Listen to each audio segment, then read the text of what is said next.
Justice यहया Afridi chief justice Pakistan नामजद। पार्लिमानी committee का 2/3 अक्सरियत से तकर्रुरी का अमल मुकम्मल। यहया अफरीदी पाकिस्तान के 30वें चीफ जस्टिस होंगे। सीनियरिटी के हिसाब से तीसरे नंबर पर मौजूद जस्टिस यहया अफरीदी के नाम का ऐलान वफाकी वजीर कानून आजम नजीर तारण ने किया। वजीर कानून आजम नजीर तारण ने कहा, कोशिश की अपोजिशन भी शामिल हो। इजलास मुअख्खर किया गया। 1.5 घंटे तक तीनों जजेस पर तफसील से बहस हुई। हलफ पर हूं, कमेटी में होने वाली गुफ्तगू बयान नहीं कर सकता। कमेटी ने 2/3 अक्सरियत से जस्टिस यहया अफरीदी को नामजद किया। कमेटी ने कसरत राय से नए चीफ जस्टिस यहया अफरीदी के इंतखाब के फैसले से वजीर आजम को आगाह किया। वजीर आजम शहबाज शरीफ ने नए चीफ जस्टिस यहया अफरीदी की तैनाती के लिए एडवाइस सदर मुमलिकत को भिजवा देंगे। सदर मुमलिकत आसिफ अली जरदारी वजीर आजम की एडवाइस की तौसीक करते हुए नए चीफ जस्टिस की तकर्रुरी की मंजूरी देंगे।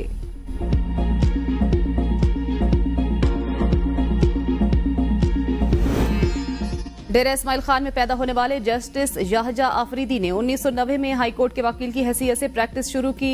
2004 में सुप्रीम कोर्ट के वकील बने। जस्टिस यहया अफरीदी ने खैबर पख्तूनख्वा के लिए बतौर असिस्टेंट एडवोकेट जनरल खिदमात भी सरअंजाम दी। 2010 में पेशावर हाई कोर्ट के एडिशनल जज मुकर्रर हुए। 2012 को मुस्तकिल जज मुकर्रर हुए। 30 दिसंबर 2016 को पेशावर हाई कोर्ट के चीफ जस्टिस बने। 28 जून 2018 को सुप्रीम कोर्ट के जज मुकर्रर हुए।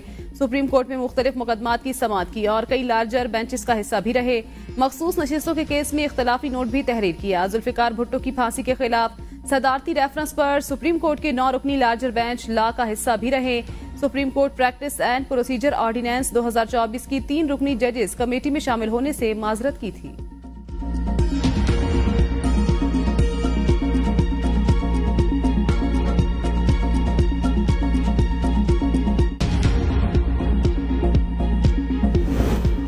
जस्टिस यहया अफरीदी को 2/3 अक्सरियत से नामजद किया गया। पार्लिमानी कमेटी में तवील मगर अच्छी बहस हुई। ख्वाजा आसिफ कहते हैं, तीनों सीनियर जजेस के प्रोफाइल में बहुत कम फर्क था। जिन जजेस को चीफ जस्टिस नहीं बनाया गया वो भी काबिल एहतराम हैं और अदलिया में ही रहेंगे। एक वोट जस्टिस यहया अफरीदी की मुखालिफत में आया।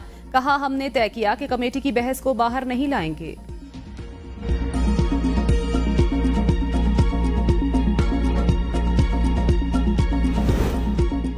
हतमी फैसला आने तक मखसूस नशिस्तों का फैसला बाइंडिंग नहीं, इसलिए तौहीन अदालत की कार्रवाई भी नहीं हो सकती। मखसूस नशिस्तों के केस में अपीलों का हतमी फैसला हुआ ही नहीं। चीफ जस्टिस काजी फायजीसा और जस्टिस जमाल मधुखैल का मखसूस नशिस्तों के केस पर इख्तिलाफी नोट। चीफ जस्टिस ने लिखा, अक्सरियती जजेस ने वजाहत की, दरखास्तों की गुंजाइश बाकी रखी। केस का चूंकि हतमी फैसला ही नहीं हुआ, इस पर अमल दरामद बाइंडिंग नहीं। तवक्को है अक्सरियती जजेस गलतियों पर गौर करके दुरुस्त करेंगे। फैसले में आइन की खिलाफ वर्जियों कोताहियों की निशानदही मेरा फर्ज बदकिस्मती से नजरसानी समात के लिए मुकर्रर नहीं हो सकी। अक्सरियती फैसला देने वाले अपनी गलतियों का तदारुक करेंगे। उम्मीद है अक्सरियती जजेस यकीनी बनाएंगे आइन के मुताबिक पाकिस्तान को चलाएं।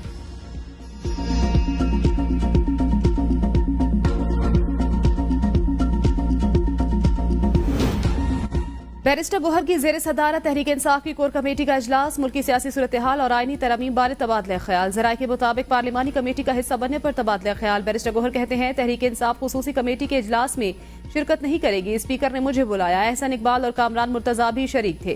सियासी कमेटी का फैसला है, हम शिरकत नहीं कर सकते। मौलाना फजलुर रहमान का पैगाम भी मिला, हमने माजरत कर ली।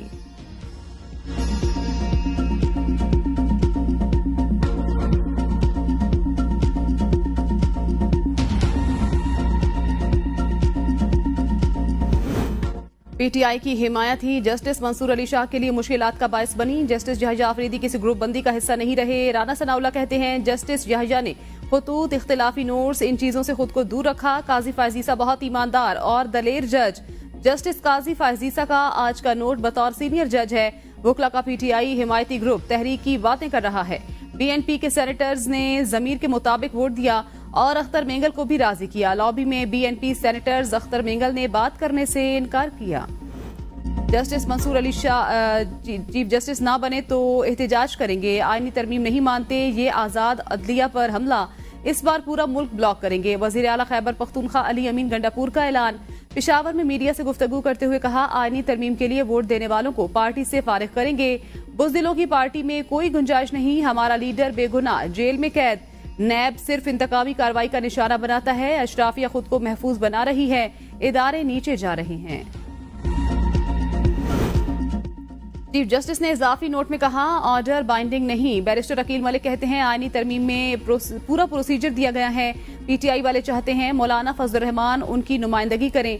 मेरे ख्याल में पीटीआई वाले सियासत सीखने की कोशिश कर रहे हैं।